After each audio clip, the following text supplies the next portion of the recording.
Hi hello ನಮಸ್ಕಾರ ಸ್ನೇಹಿತರೆ, ಅಸ್ತ್ರ ಯೂಟ್ಯೂಬ್ ಚಾನಲ್ನ ಮತ್ತೊಂದು ವಿಡಿಯೋಗೆ ತಮಗೆಲ್ಲರಿಗೂ ಆತ್ಮೀಯವಾದ ಸ್ವಾಗತ. ಎಲ್ರಿಗೂ ಬಿಗ್ ಬಾಸ್ ಎಲ್ಲರಿಗೂ ಗೊತ್ತೇ ಇರುತ್ತೆ. ಬಿಗ್ ಬಾಸ್ನ ಪ್ರತಿಯೊಬ್ಬರು ನೋಡ್ತಾ ಇರ್ತಾರೆ. ಪ್ರತಿಯೊಬ್ಬರು ನೋಡದೇ ಇದ್ರು ಕೂಡ ಆಲ್ಮೋಸ್ಟ್ ಎಲ್ಲ ನೋಡ್ತಿರ್ತಾರೆ. ನೋಡಿಲ್ಲ ಅಂತಂದ್ರೆ ಯೂಟ್ಯೂಬಲ್ಲಿ, ಇನ್ಸ್ಟಾಗ್ರಾಮಲ್ಲಿ ಅದು ಇದು ಸಣ್ಣ ಪುಟ್ಟ ವಿಚಾರಗಳನ್ನಾದ್ರೂ ತಿಳ್ಕೊಂಡಿರ್ತಾರೆ. ಸೊ ಈಗೇನು ಬಿಗ್ ಬಾಸ್ ಮುಗಿತಾ ಬಂತು, ಇನ್ನೊಂದು 3 ವಾರ ಇದೆ. ಜನವರಿ 26ಕ್ಕೆ ಫೈನಲ್ ಅಂತೆ. ನೋಡೋಣ ಈ ಸೀಸನಲ್ಲಿ ಯಾರು ಗೆಲ್ತಾರೆ ಏನು ಅನ್ನೋದನ್ನು ನೋಡೋಣ. ಸೊ ಈ ಸೀಸನ್ ಸ್ಟಾರ್ಟ್ ಆದಾಗಿಂದನೂ ಬಿಗ್ ಬಾಸ್ ಮನೆಯಲ್ಲಿ ಯಾರಾದರೂ ಅವರವರು ಒಬ್ಬೊಬ್ರು 1-2 ಜನ 3 ಜನ ಒಂದು ಕಂಫರ್ಟ್ ಝೋನ್ ಅಂದ್ರೆ ತಮ್ಗೆ ಬೇಕಾದಂತ ಒಂದು ಫ್ರೆಂಡ್ಶಿಪ್ ನ ಮಾಡ್ಕೊಂಡಿರ್ತಾರೆ.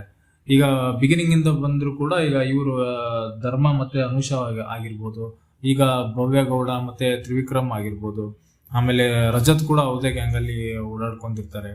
ಆಮೇಲೆ ಈಗ ಮತ್ತೆ ಯಾರು ನಮ್ಮ ಧನರಾಜ್ ಆಚಾರ್ ಮತ್ತೆ ಹನುಮಂತ ಆಗಿರ್ಬೋದು, ಅವರೆಲ್ಲ ತುಂಬಾ ಒಳ್ಳೆ ಫ್ರೆಂಡ್ಸ್ ಆಗಿ ಒಂದು ಮನೆಯಲ್ಲಿ ಜೊತೆಯಾಗಿ ಇರ್ತಾರೆ.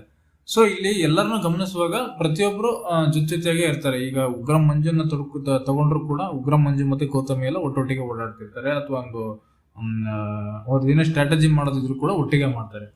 ಸೊ ಇಲ್ಲಿ ಈ ಎಲ್ಲರನ್ನು ಗಮನಿಸಿದಾಗ ಮೋಕ್ಷಿತಾ ಪೈ ಮತ್ತೆ ಈ ಚೈತ್ರ ಕುಂದಾಪುರ ಅವರು ಅಷ್ಟೊಂದು ಯಾರ ಜೊತೆಗೂ ಹಚ್ಕೊಂಡಿಲ್ಲ. ಅವರು ಎಲ್ಲರ ಜೊತೆಗೂ ಬಳಗ್ತಾರೆ, ಎಲ್ಲದೂ ಓಕೆ, ಬಟ್ ಅಷ್ಟೊಂದು ಫ್ರೆಂಡ್ಶಿಪ್ ಅಂತ ಹೇಳಿ ಅವ್ರನ್ನ ಯಾರನ್ನೂ ಅಷ್ಟೊಂದು ನಂಬೋದಕ್ಕೆ ಹೋಗಿಲ್ಲ ಅವರು. ಸೊ ಈಗ ಓಕೆ, ಈಗ ಅವ್ರಿಗೇನೆ ಎಲ್ಲರೂ ಹೊಸಬರಾಗಿರ್ಬೋದು, ಅಷ್ಟೊಂದು ಅವ್ರ ಮಧ್ಯೆ ಇದು ಏನು ಒಂದು ಬಾಂಡಿಂಗ್ ಬೆಳೆದೇ ಇರ್ಬೋದು. ಸೊ ಇವ್ರ ಮಧ್ಯೆ ಏನಾಗಿದೆ ಏನು ಅಂತ ಅನ್ನೋದಕ್ಕಿಂತ ಮುಂಚೆ ಧನರಾಜ್ ಆಚಾರ್ ಅವ್ರು ಇದಾರಲ್ಲ, ಧನರಾಜ್ ಆಚಾರು ಇವರಿಗೆ ಮೋಕ್ಷಿತ್ ಅವರಿಗೆ ಮೊದಲಿಂದನೂ ಪರಿಚಯ ಅಂತೆ. ಈ ಬಿಗ್ ಬಾಸ್ ಮನೆಗೆ ಬರೋಕಿನ ಮುಂಚೆನೆ ಅವರು ತುಂಬಾ ಪರಿಚಯ ಇದ್ರಂತೆ. ಸೊ ಇಲ್ಲಿ ಏನಕ್ಕೆ ಅವರು ನಮ್ಗೇನು ಪರಿಚಯನೇ ಇಲ್ಲ ಅನ್ನೋ ರೀತಿ ನಡ್ಕೋತಿದ್ದಾರೆ ಅನ್ನೋದು ನಮಗೂ ಗೊತ್ತಾಗ್ತಾ ಇಲ್ಲ. ಈಗ ಅವ್ರ ಒಂದು ಜೋಡಿ ಟಾಸ್ಕ್ ಅಂತ ಬಂದಿತ್ತು. ಜೋಡಿ ಟಾಸ್ಕ್ ಅಲ್ಲೂ ಕೂಡ ಅವರು ನಮ್ಗೇನು ಪರಿಚಯನೇ ಇಲ್ಲದೆ ಇರೋ ತರಾನೇ ಆಟ ಆಡಿ ಇದು ಮಾಡಿದ್ರೆ, ಬಟ್ ಈಗ ಅವ್ರ ಮಧ್ಯಾಹ್ನ ಅಂತ ಏನು ಬಾಂಡಿಂಗ್ ಏನು ಬೆಳೆದಿಲ್ಲ. ಸೊ ಇವಾಗ ಇದೆಲ್ಲ ಓಕೆ. ಇವಾಗ ಇಲ್ಲಿ ಒಂದು ಹೊಸದೊಂದು ವಿಷಯ ಬಂದಿದೆ. ಏನಂತ ಅಂತಂದ್ರೆ ಧನರಾಜ್ ಆಚಾರ್ ಮತ್ತೆ ಮೋಕ್ಷಿತಾ ಪೈ ಅವರಿಗೆ ಮೊದಲೇ ಈ ಮನೆ ಬರಕಿನ ಮುಂಚೆನೆ ಮದುವೆ ಮಾತುಕತೆ ಆಗಿತ್ತಂತೆ. ನಾನು ಇದನ್ನ ಇಂಟರ್ನೆಟ್ ಅಲ್ಲಿ ನೋಡ್ಬಿಟ್ಟು ಶಾಕ್ ಆಗ್ಬಿಟ್ಟೆ. ಇದೇನಿದು ಧನರಾಜ್ ಆಚಾರ್ ಮತ್ತೆ ಮೋಕ್ಷಿತಾ ಪೈ ಅವರಿಗೆ ಮನೆಗೆ ಅಂದ್ರೆ ಈ ಬಿಗ್ ಬಾಸ್ ಮನೆಗೆ ಬರಕಿನ ಮುಂಚೆನೆ ಮದುವೆ ಏನಾದ್ರು ಫಿಕ್ಸ್ ಆಗಿತ್ತು, ಅದಕ್ಕೋಸ್ಕರನೇ ಇವ್ರೇನು ದೂರ ಆಗಿರೋದ ಅಂತ ಹೇಳ್ಬಿಟ್ಟು ಅದನ್ನೆಲ್ಲ ನಾನು ಈ ಯೂಟ್ಯೂಬ್ ಅಲ್ಲಿ ನೆಟ್ಟಲ್ಲಿ ನೋಡುವಾಗ ಗೊತ್ತಾಯ್ತು ನಂಗೆ. ಏನಂತಂದ್ರೆ ಈಗ ಮೋಕ್ಷಿತ್ ಅವ್ರು ಎಲ್ಲರಿಗೂ ಗೊತ್ತು, ಪಾರು ಸೀರಿಯಲ್ ಇದೆಯಲ್ಲ ಅದ್ರ ಪ್ರಕಾರ ಅವರು ಫೇಮಸ್ ಆಗಿದ್ರು, ಪಾರು ಸೀರಿಯಲ್. ಮತ್ತೆ ಇವರು ಧನರಾಜ್ ಆಚಾರ್ ಅವರು ಗಿಚ್ಚಿಗಿಲಿ ಶೋ ಬರುತ್ತಲ್ಲ, ಸೊ ಅದರಿಂದ ಅವ್ರು ಫೇಮಸ್ ಆಗಿದ್ರು. ಆಮೇಲೆ ಅವ್ರದ್ದು ಅವ್ರದೇ ಆದಂತ ಯೂಟ್ಯೂಬ್ ಚಾನಲ್ ಇದೆ. ಸೊ ಈಗ ಇವರು ಮೋಕ್ಷಿತಾ ಪೈ ಮತ್ತೆ ಧನರಾಜ್ ಆಚಾರ್ ಅವರು ಮದುವೆ ಮಾತುಕತೆ ಏನು ಆಗಿಲ್ಲ. ಇಲ್ಲಿ ಇಂಟರ್ನೆಟ್ ಅಲ್ಲಿ ತಮ್ನೆಲ್ ಗಿಮ್ನೆಲ್ಲ ಆ ತರ ಕೊಟ್ಬಿಟ್ಟು ಈಗ ನಾನು ಹೆಂಗ್ ಕೊಟ್ಟಿದ್ದೀನೋ ಅದೇ ರೀತಿನೇ ಕೊಟ್ಬಿಟ್ಟು ನನ್ನ ಯಾಮರ್ಸಿದ್ರು.